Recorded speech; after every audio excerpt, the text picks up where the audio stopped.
Lewis Carroll's Alice in Wonderland is the story of a girl's transition into adulthood. In the book, she escapes into Wonderland because she doesn't want to grow up, but her trip under the ground actually forces her to confront the ending of her childhood. She sees a cookie that says, "Eat me," so she eats it and shrinks. But then she sees a cake that also says, "Eat me," so she eats it and grows big. Like a child who just does what she is told to do, only to have that thing make her grow and change, she becomes confused and emotional at all of the strange changes she is going through. She says, "I knew who I was this morning, but I've changed a few times since then." She asks, "Who in the world am I?" Ah, that's the great puzzle. As she continues to stretch and shrink again and again, being confused for a monster, a snake, a maid, and other things, changing so many times that she is unsure if she is even the same person she was before. Just like the ship of Theseus, perhaps a reason why Alice escapes into Wonderland is indeed to escape growing up to be a woman, even as we see negative representations of womanhood in the Duchess and the Red Queen. But she soon finds how mad everything is in understanding that she doesn't belong there. Once she emerges from the rabbit hole again, she is no longer a girl, but a woman.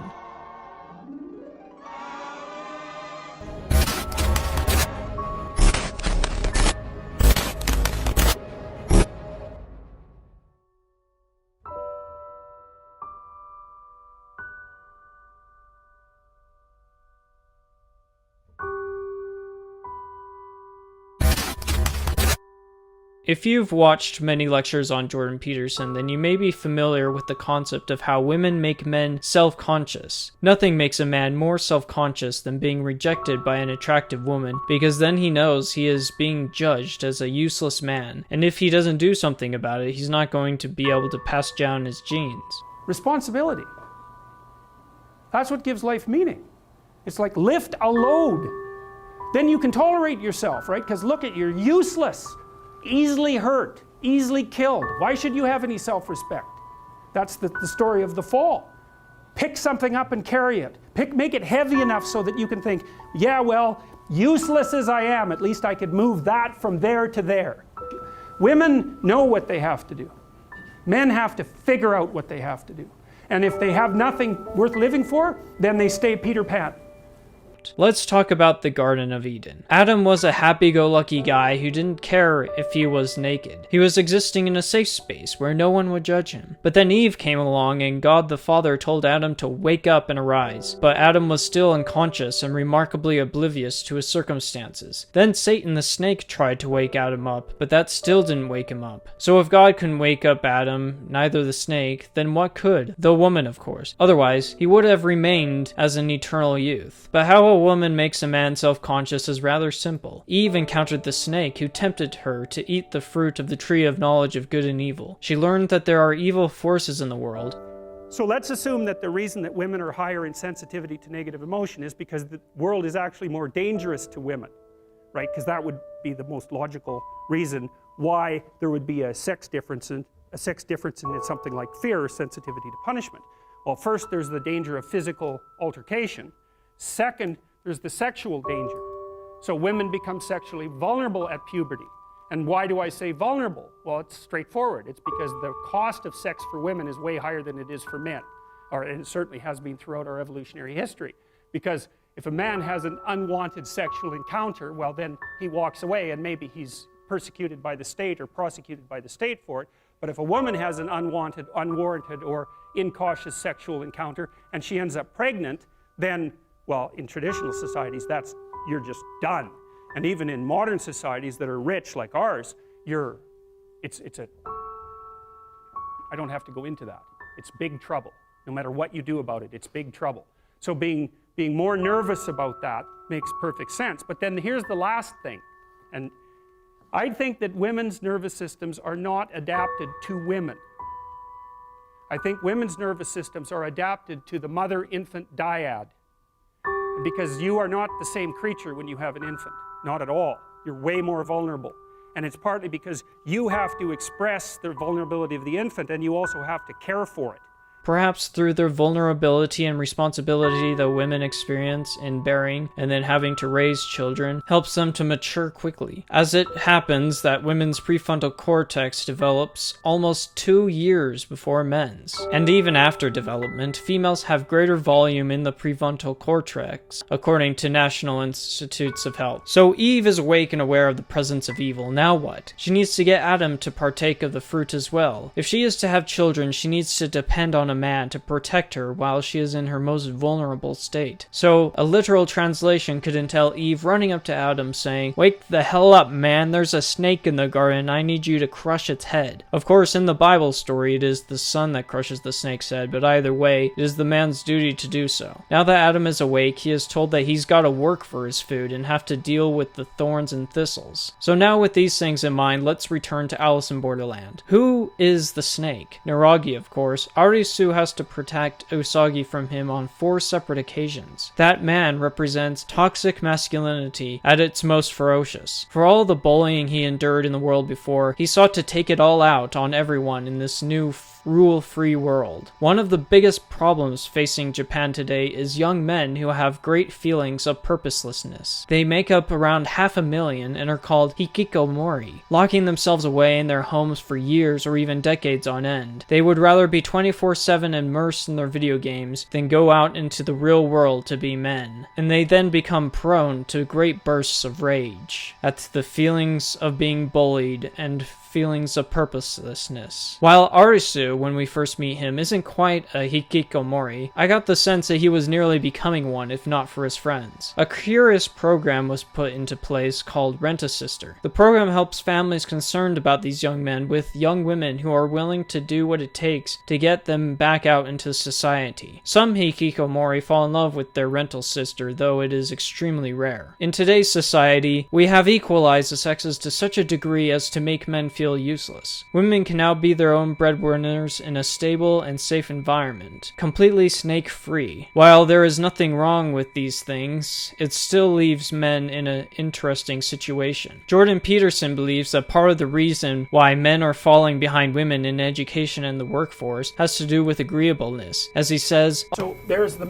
female distribution for agreeableness, male distribution for agreeableness. Tremendous overlap. Okay, women are higher. All the really agreeable people are women. All the really disagreeable people are men.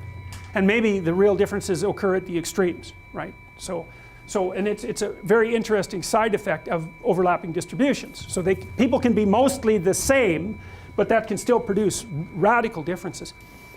Disagreeable men won't do anything they don't want to do. They just say, "Up yours.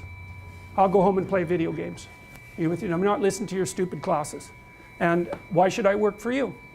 I'll just go have fun."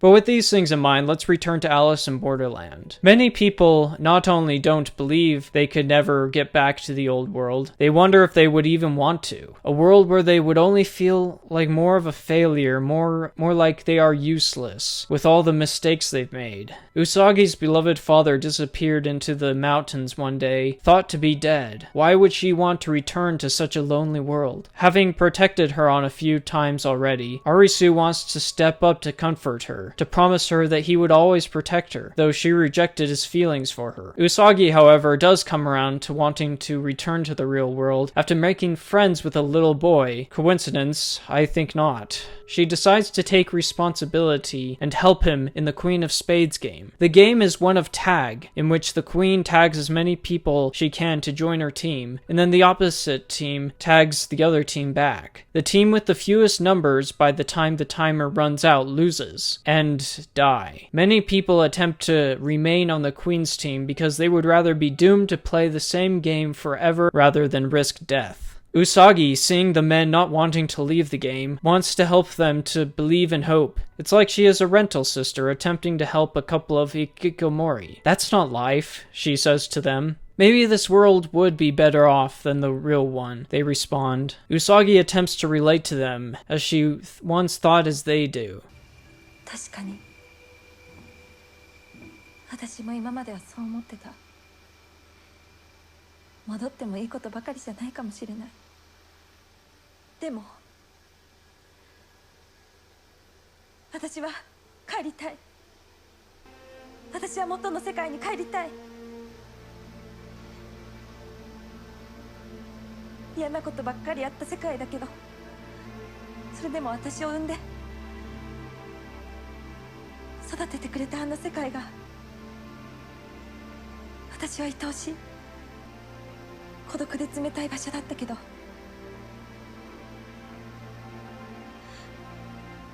そこでの生活があったから私はここで人の優しさを知ることができたんだと思う。私が今まで忘れかけてた、もう一度あの世界に帰ってやり直したい。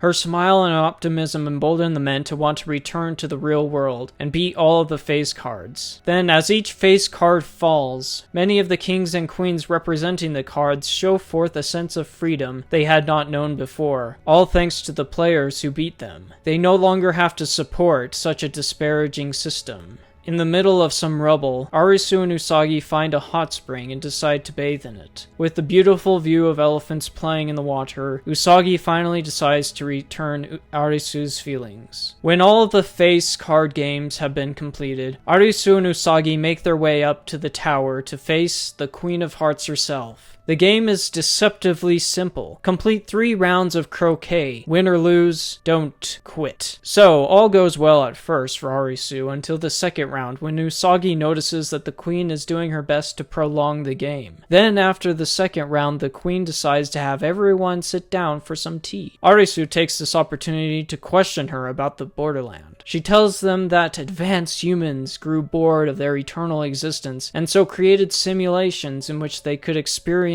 the fear of death. But that turns out to be a lie. Then she tells them that aliens created the Borderland to torture humans, but that is a lie as well. Having been a psychiatrist in her previous life, she was skilled at manipulating people. Having told 2 outrageous lies, it made the next story that much more believable, to a devastating effect. She told Arisu that everything was just a product of his imagination, as a way to cope with the death of his friends. Everything was children's games, because nothing was beyond Arisu's imagination. His friends didn't die in a death game. They died while crossing the street at Shibuya Station. The Queen of Hearts is his psychiatrist, and he has been in a mental ward for some time now. Everything has been in his mind, and that is why he has survived as long as he has. The reason he is here at the end. But Usagi refuses to believe that. To believe that would mean that she isn't real. To believe that would mean that they never spent any meaningful time together. 取り合わないで。もしこれが幻覚なら、私の人生はアリスの想像の産物だっていうの？私はここでちゃんと生きてる。 But why else could a video game obsessed jobless loser like himself ever get a girlfriend? Why would anyone love him? Why would anyone need him? He didn't want to know what the Borderland was so he could go home. He wanted to know so he could understand why he survived. Why him? Again, we return to the central question of Alice in Wonderland. Who am I? Karube was going to get married and move to Australia. Chota was about to start up a drone business. They had their whole lives ahead of them. But Arisu had nothing. Simply nothing. Just a body taking up space, wasting valuable air. 俺のせいであいつらは全部思い出したよね。何のために生きているのか。その答え、存在理由そのもの。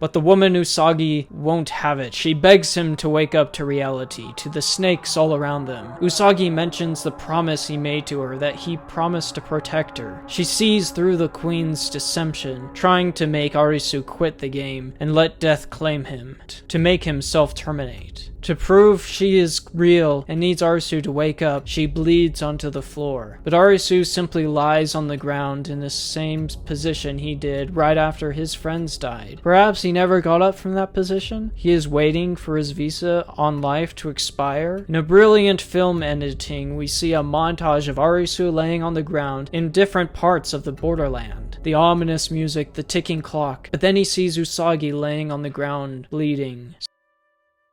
答えなんて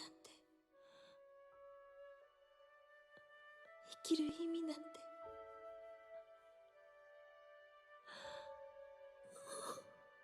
いいのよアリス答えは誰だって違う生きる意味なんて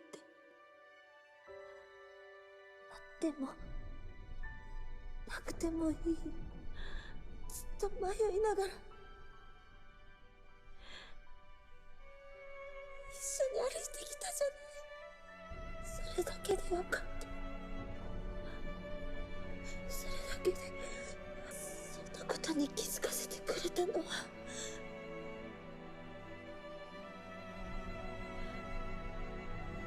アリス。Stop looking for answers. Focus on those you are spending time with. She must be real. He wakes up from the illusion he had been living in since his friends died in the Seven of Hearts game. Grabbing Usagi's hand, he tells her, ただウサギに生きててほしい。俺はウサギを守りたい。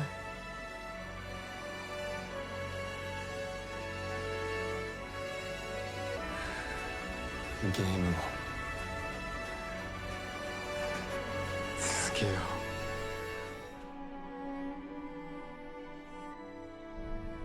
Touched by their love, the Queen of Hearts continues their game of croquet. She wins the game, but before she dies, she imparts one last piece of wisdom to Arisu, the message of the whole series. 人生ってゲームみたいなもの。もっと楽しみなさい。 A game that isn't about winning or losing, but simply enduring, refusing to quit. Life, as the saying goes, life is not a sprint, but a marathon. As all the games of the Borderland come to an end, Arisu and Usagi choose to continue living, no matter what life throws at them.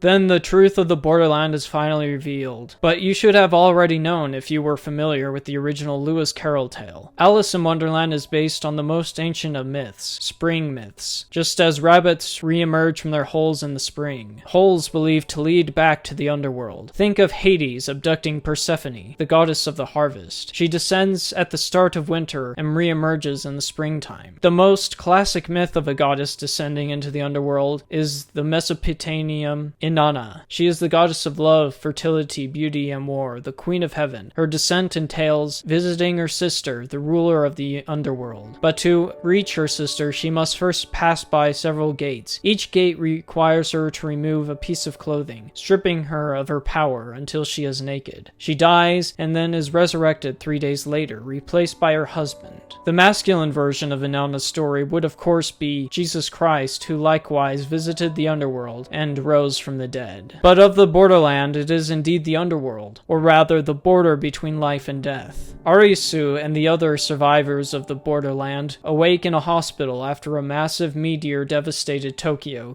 killing thousands and hospitalizing few survivors. All injuries sustained in Borderland followed into the real world. If you died there, you died in the real life. All who returned from Borderland forgot what happened there, yet their experiences remained with with them, buried inside their subconscious. They feel a deep, certain kinship with each other, despite forgetting. Arisu could never have been able to have the courage to ask Usagi out again without all that they had been through in the Borderland. The show ends by panning over a table in the courtyard of the hospital filled with an abundance of playing cards. The wind blows them all away, leaving only the Joker card behind, suggesting that life is the Joker's game, a game where he hopes to give you one bad day to make you lose hope in all things.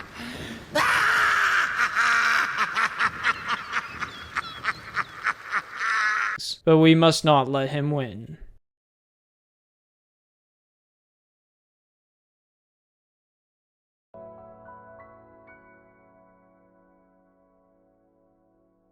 Thanks for watching. This video took so much out of me. I hope you enjoyed it. If I missed anything, be sure to mention it in the comments. Like the video, share it, subscribe to the channel, and remember to keep it righteous.